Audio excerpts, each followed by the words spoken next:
Assalamualaikum warahmatullahi wabarakatuh. Selamat pagi kepada Bapak Ahmad Yusuf Sobri selaku dosen pengampu di mata kuliah Sosiologi dan Antropologi Pendidikan. Kami dari kelompok 2 akan memperkenalkan diri. Yang pertama, saya Magda Adelina. Saya Fitria Nurrosidah. Saya Imeliana Wendy Damayanti. Saya Novia Putri Arianti. Yang akan kami jelaskan pada pendidikan sebagai proses sosialisasi adalah yang pertama, pengertian pendidikan, kedua, pengertian sosialisasi, tiga, peran pendidikan dalam proses sosialisasi, dan yang keempat, proses sosialisasi pendidikan. Yang pertama, pengertian pendidikan.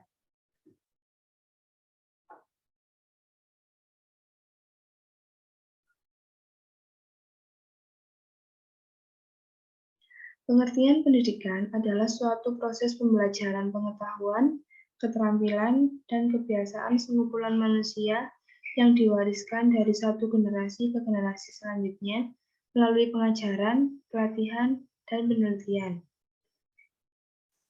Secara etimologis, arti pendidikan adalah proses mengembangkan kemampuan diri sendiri dan kekuatan individu.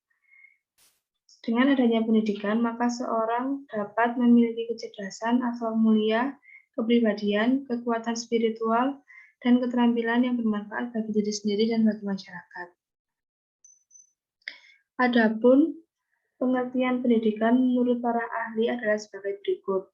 Yang pertama, menurut John Dewey, pendidikan adalah suatu proses dalam pembaruan makna dengan pengalaman yang akan terjadi dalam pergaulan dengan orang dewasa atau dengan orang muda, sehingga dapat menghasilkan kesinambungan sosial.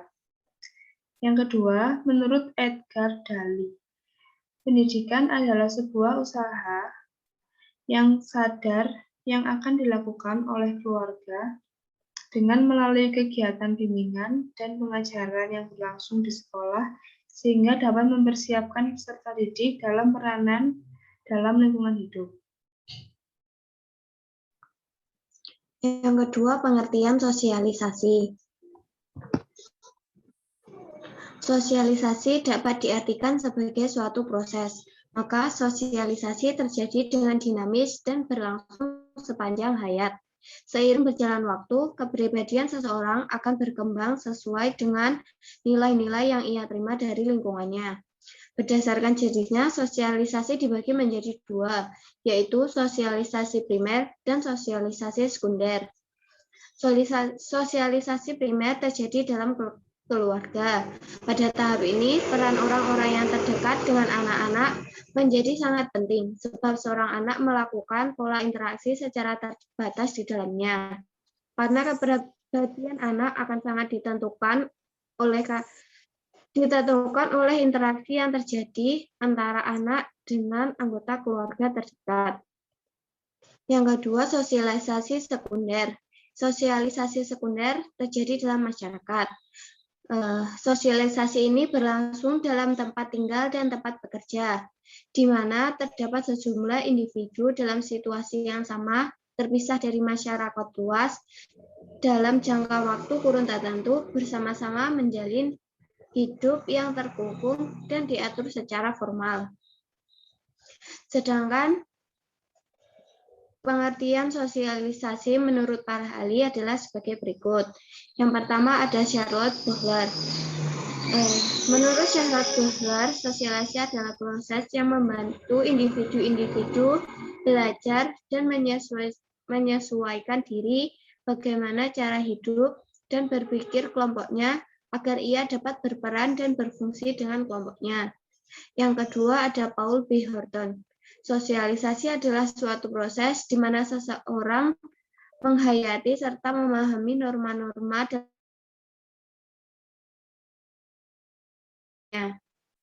Saya akan menjelaskan peran pendidikan dalam proses sosialisasi.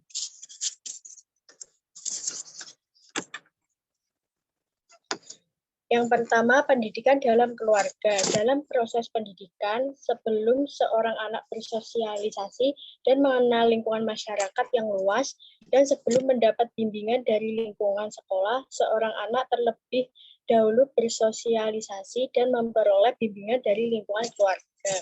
Dalam hal ini, keluarga juga menjadi bagian penting sebagai agen sosialisasi yang ditemukan oleh seorang anak dan memberikan pengaruh yang kuat terhadap perkembangan karakter.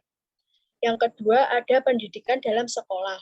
Sekolah memiliki kontribusi yang sangat berarti dalam hal perkembangan anak. Pengalaman interaksi dan sosialisasi anak dengan siapapun di lingkungan sekolah akan lebih bermakna bagi anak daripada dengan orang dewasa lainnya. Di lembaga sekolah, anak juga belajar bagaimana bersosialisasi dengan teman sebayanya. Dan yang terakhir ada pendidikan dalam masyarakat. Masyarakat adalah lembaga pendidikan terluas. Seorang anak melihat segala perilaku dan perbuatan dalam kegiatan-kegiatan serta aktivitas bersama di lingkungan masyarakat. Dalam lingkungan ini, anak akan menemukan aturan dan tata nilai yang berkembang di masing-masing masyarakat, sehingga berbagai pengaruh baik positif maupun negatif selalu menjadi perkembangan kepribadian seorang anak.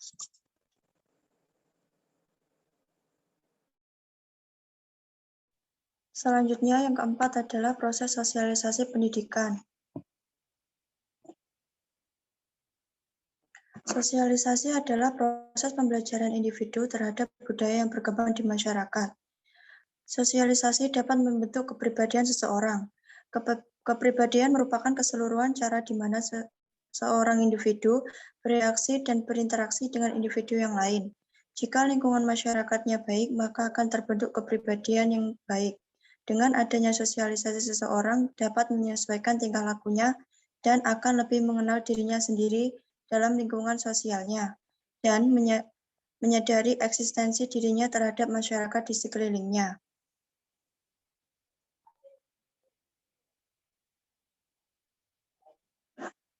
Menurut George Herbert Mead, ada beberapa tahap sosialisasi, yaitu 1. Tahap persiapan atau pre-party stage. Tahap ini dialami manusia sejak lahir, saat seseorang anak mempersiapkan diri untuk mengenal dunia sosial. Pada tahap ini juga anak-anak mulai meniru meskipun tidak sempurna. Kedua, tahap meniru atau play stage. Tahap ini ditandai dengan semakin sempurnanya anak dalam menirukan peran yang dilakukan orang dewasa. Tahap ketiga, tahap siap bertindak atau game stage. Pada tahap ini, peniruan anak semakin berkurang dan kemampuan menempatkan diri pada posisi orang lain semakin meningkat. 4. Tahap penerimaan norma kolektif atau generalist stage. Pada tahap ini, seseorang sudah dianggap dewasa. Dia telah menempatkan dirinya pada posisi masyarakat secara luas. Sementara itu, menurut Coley, sesuatu yang disebut looking glass self ada 3 tahap, yaitu 1. Kita membayangkan bagaimana kita di mata orang lain. Contohnya, seorang anak merasa dirinya sebagai anak yang nakal karena kerap bertindak tidak sesuai dengan norma. Kedua, kita membayangkan bagaimana orang lain menilai kita. Contohnya, dengan pandangan bahwa si anak adalah orang yang nakal, sang anak membayangkan pandangan orang lain terhadap dirinya. Perasaan ini muncul dari perlakuan orang lain kepada dirinya. Yang ketiga, bagaimana perasaan kita sebagai akibat dari penilaian tersebut. Contohnya, dengan adanya penilaian bahwa sang anak adalah anak yang nakal, maka anak akan bertindak seperti anak yang nakal. Sekian penjelasan dari kelompok kami tentang pendidikan sebagai proses sosialisasi. Jika ada pertanyaan atau yang kurang jelas, bisa dilihat di makalah yang telah kami buat, atau bisa membuka forum diskusi pada matkul sosiologi dan antropologi pendidikan. Terima kasih.